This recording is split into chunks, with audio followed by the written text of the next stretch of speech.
ACC All-Time Program Rankings, making sure the numbers don't lie, right here at the Voice of College Football.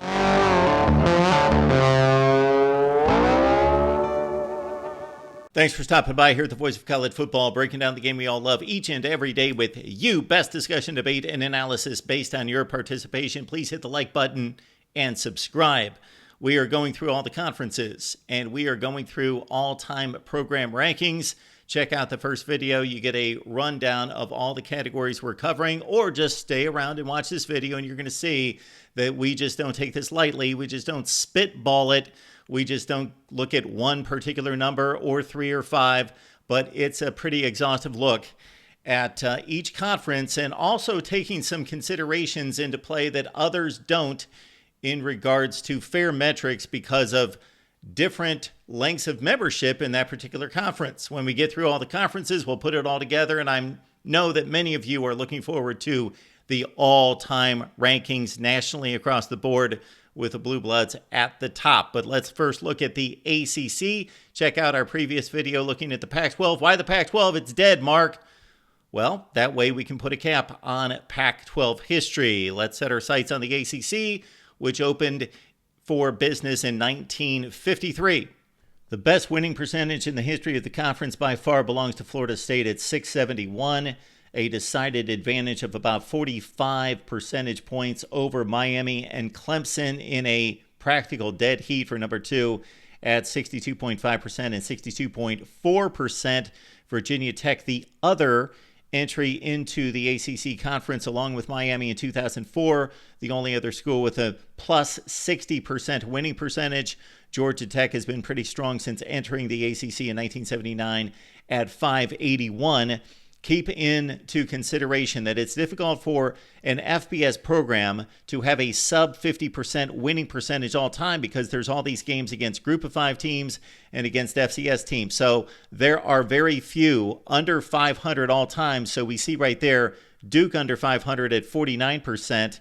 And then also Wake Forest, one of the worst programs in the history of college football, with a winning percentage of .420. We also add in the newcomers Stanford, Cal, and SMU, even though, of course, these numbers were accumulated in other conferences.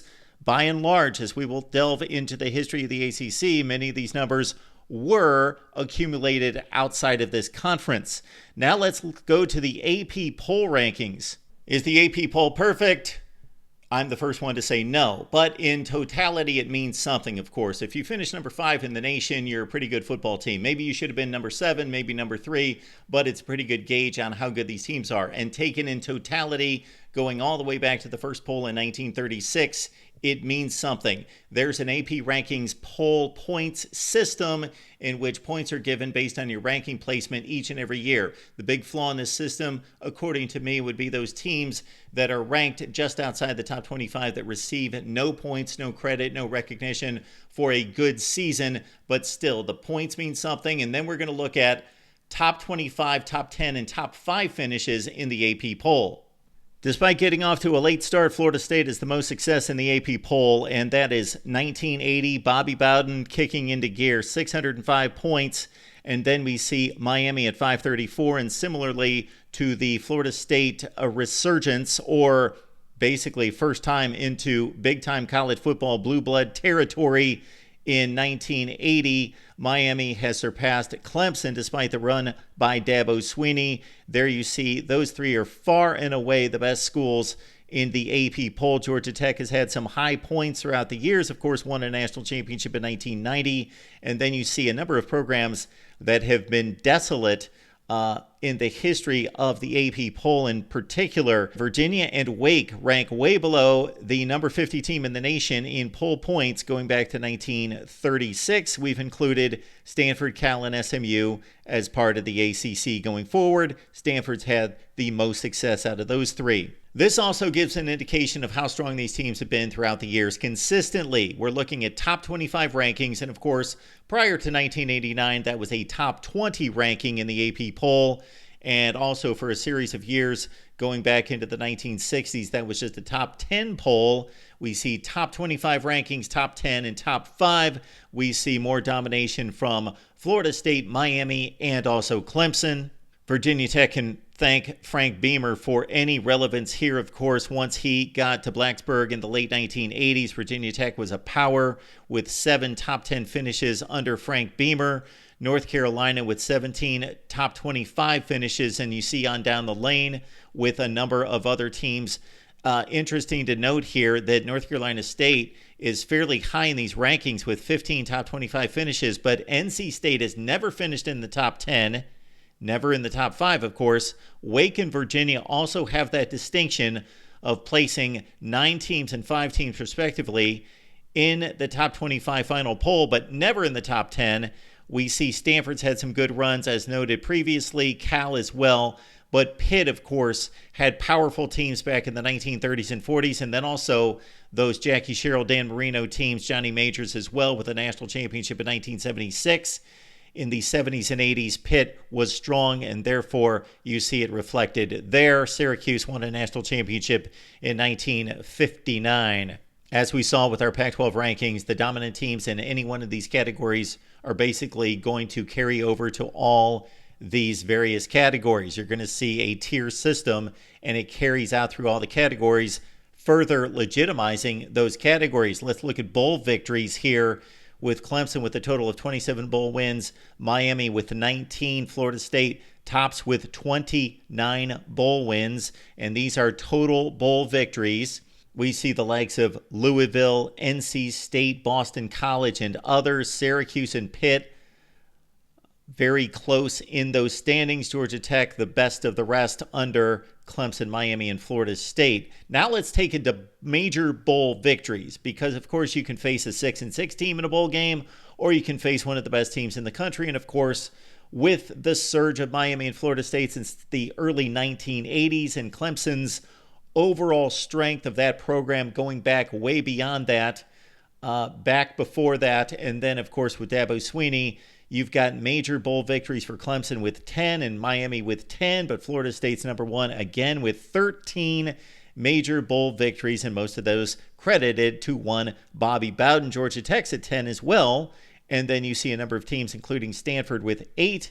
No major bowl victories for the likes of North Carolina, NC State in particular, a bit surprising since they've had football success, but none in major bowls. When we look at overall conference championships, we see that Clemson is dominating with 27 conference championships. However, we need to take into consideration that Florida State, Miami were independents until the early 1990s.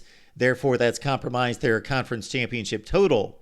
Also, we've got a number of teams coming in from other conferences, like Louisville, Boston College, Syracuse, Pitt, who toiled in the Big East. And then also before that, much like Miami and Florida State, they were independents. Therefore, their conference championship totals are compromised. So what we've done here to counterbalance this compilation of conference championships is to look at the success of these teams in winning championships in the years that they've been in the conference. The ACC started in 1953.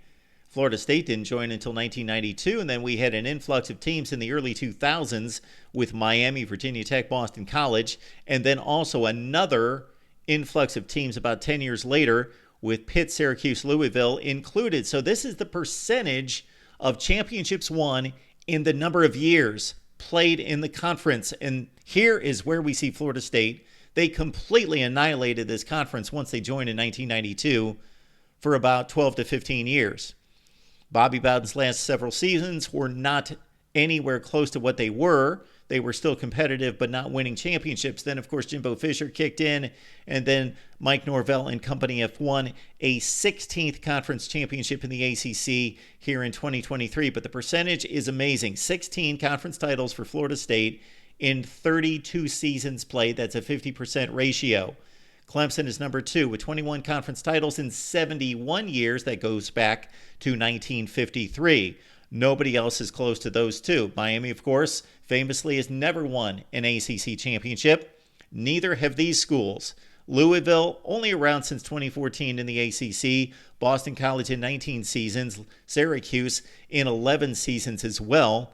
And there we see the likes of Wake, Virginia, charter members of the ACC with only 2 conference championships going back to 1953. Georgia Tech also has 2 titles. Duke had success early, but not since 1960 in winning conference championships, although Steve Spurrier eked one out in 1989. That would be the Blue Devils' last ACC title. Pitt makes the board with 1 ACC title 2 seasons ago.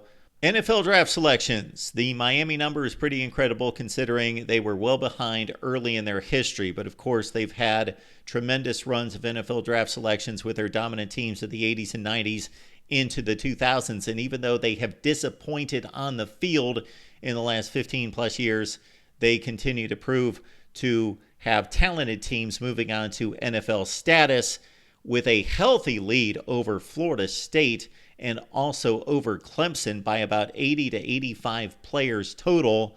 Good showing by North Carolina, and really shows that North Carolina is underachieved to a certain extent on the field. Many of these teams should have been much better. Look at the number by Pitt at 300 players. They have outdistanced Clemson and Florida State. Of course, those schools are catching up to Pitt, but of course, the likes of Bill Fralick, Tony Dorsett, Hugh Green, and a lot of great all-time players, Aaron Donald and Larry Fitzgerald more recently, and on down the line with the NFL draft selections that you see right there.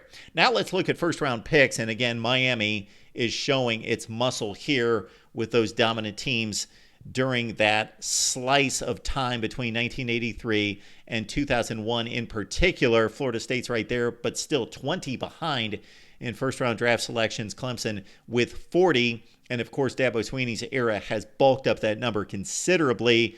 And then you see the likes of some long-running football programs like Wake with only single-digit first-round picks in the NFL draft. Duke as well, not really contributing to the NFL. Consensus All-America status is pretty much in line with everything else except the Pitt Panthers, of course, had so many great players that we just mentioned. 55 All-Americas. That's number 1 in the ACC. Miami, Florida State, and Clemson, of course, are right up there as well. Then you see Virginia Tech, despite their tremendous teams here in the last 25 to 30 years under Frank Beamer, only with 8 selections. Stanford's had a nice run.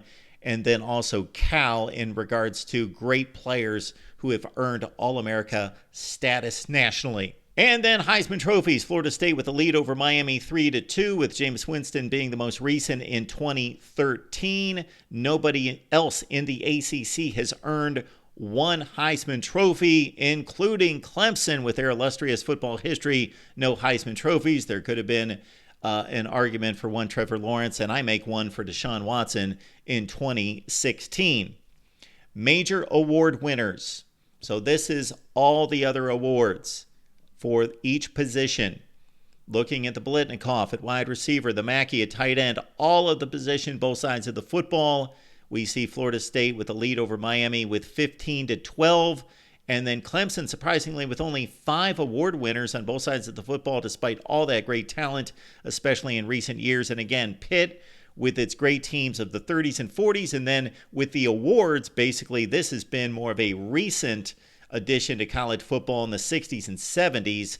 The Pitt teams of the 70s and 80s fared extremely well with 10 positional award winners. So we've looked at the all-time winning percentage for these teams. But there's also an argument that we could make all day about the relevance of games played in 1900. Should they count? Yes. Do they count? Of course they do. So a game played in 1900 counts just as much in terms of winning percentage and total wins for program history as a game played last fall. However, we like to give context to the numbers. So let's place more recency, dominance, and the level of play into perspective with the college football playoff era numbers.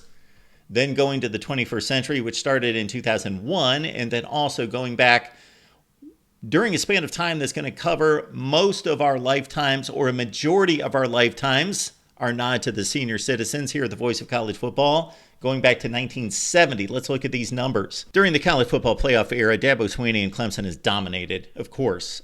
They kicked it in 2015. They went to the playoffs 6 consecutive years.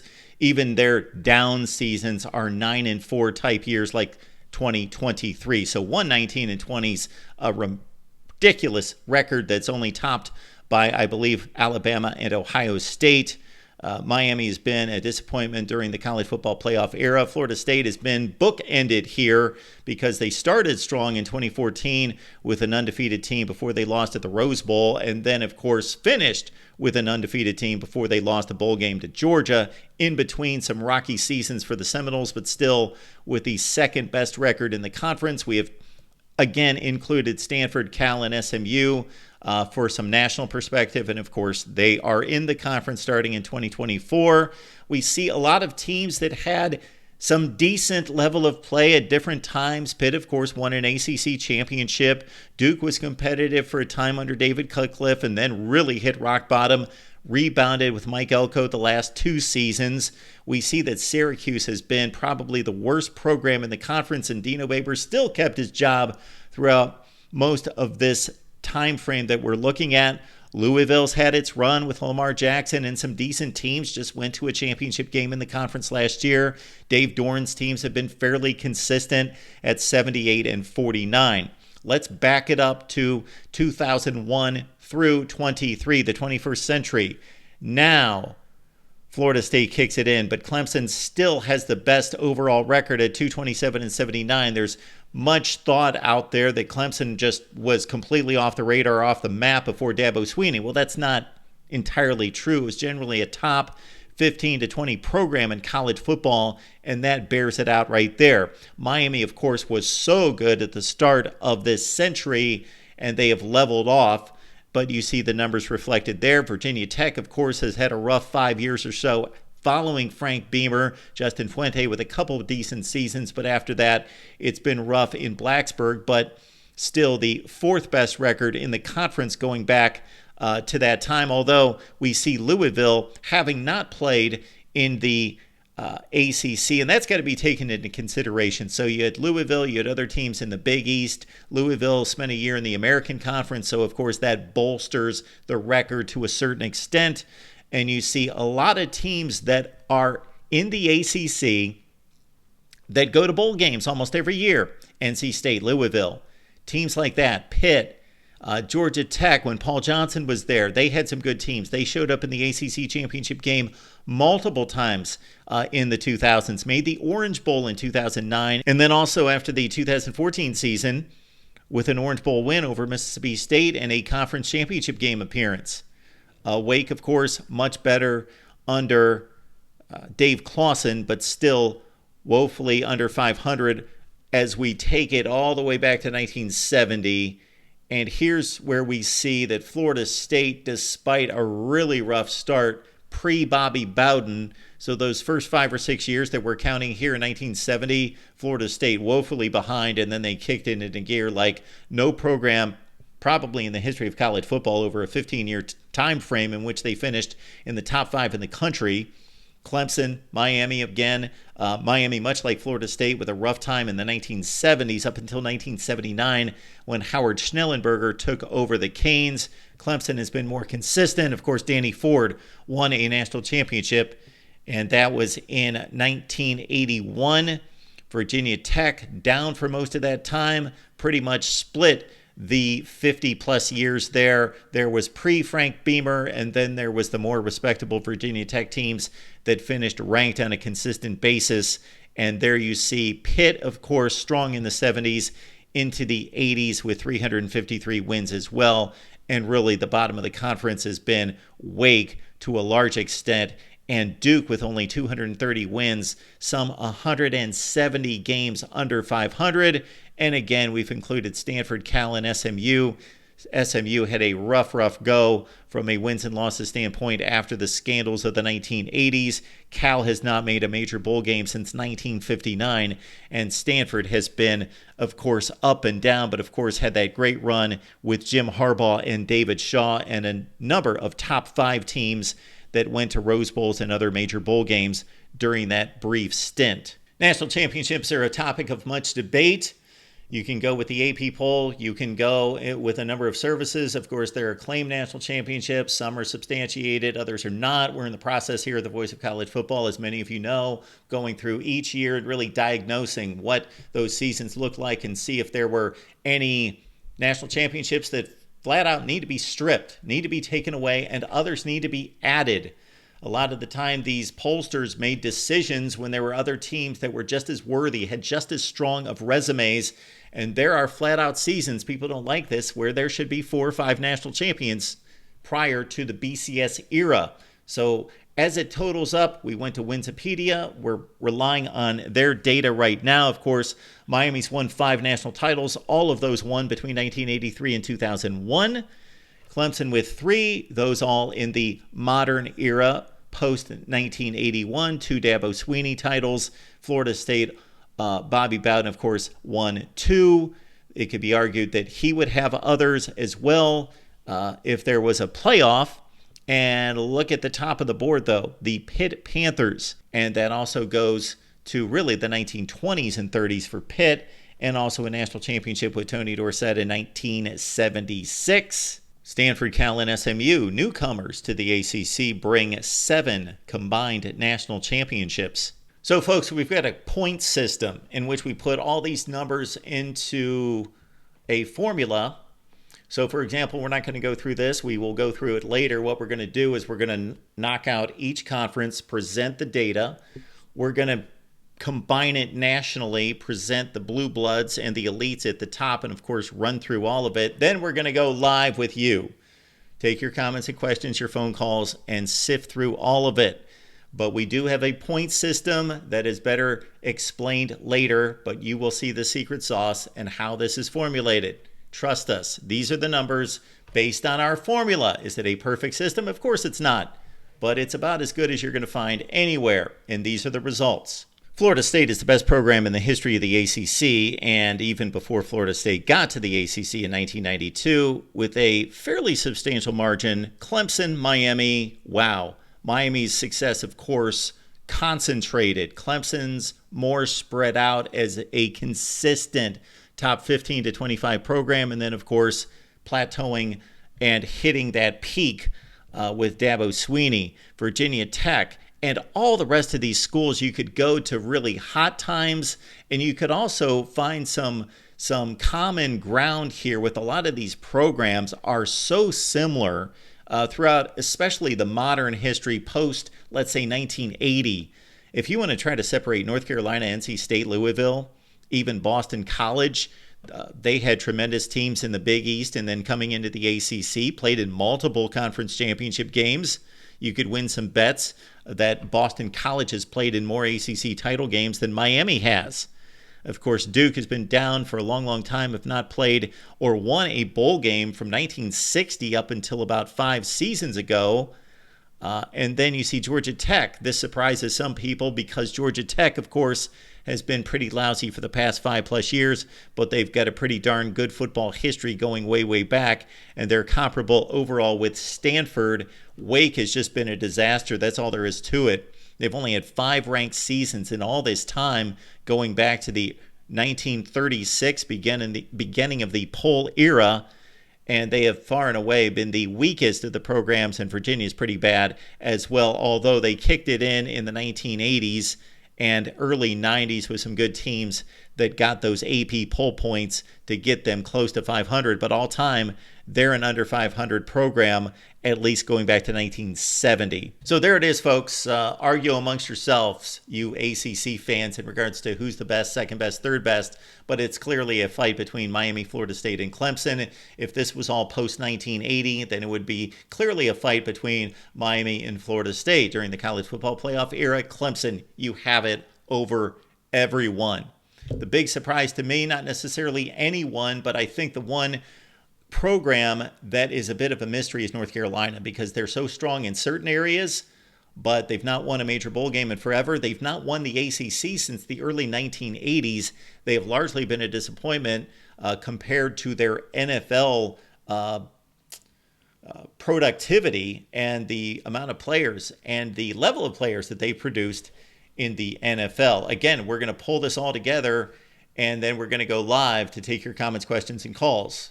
Don't forget to hit the like button and subscribe right here at the Voice of College Football.